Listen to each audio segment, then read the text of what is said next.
پاک سرزمین پارٹی کے اعلیٰ سطحی وفد کے ادارہ نور حق میں جماعت اسلامی کے رہنماؤں سے ملاقات میں نئے بلدیاتی نظام کے حوالے سے رابطہ اور تفصیلی تبادلہ خیال کیا گیا، جبکہ پاک سرزمین پارٹی کے وفد نے جماعت اسلامی کو نئے بلدیاتی قانون پر اپنے شدید تحفظات سے آگاہ کیا، جبکہ پاک سرزمین پارٹی کالے بلدیاتی قانون کی ہر سطح پر بھرپور مخالفت اور مزاحمت کرتی رہے گی۔ اس موقع پر میڈیا کے نمائندوں سے گفتگو کرتے ہوئے پی ایس پی کے وائس چیئرمین ڈاکٹر ارشد وورا اور شبیر قائم خانی کا کہنا تھا کہ پاک سرزمین پارٹی نے نئے بلدیاتی قانون کے خلاف تمام سیاسی جماعتوں سے رابطوں کا سلسلہ شروع کر دیا ہے۔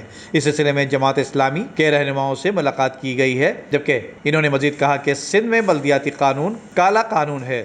پیپلز پارٹی نے ووٹ سے کراچی تو حاصل کیا نہیں، اب کالے قانون کے ذریعے فتح کرنا چاہتی ہے، جبکہ ہم اس بلدیاتی بل پر سیاسی جماعتوں سے رابطے کر رہے ہیں۔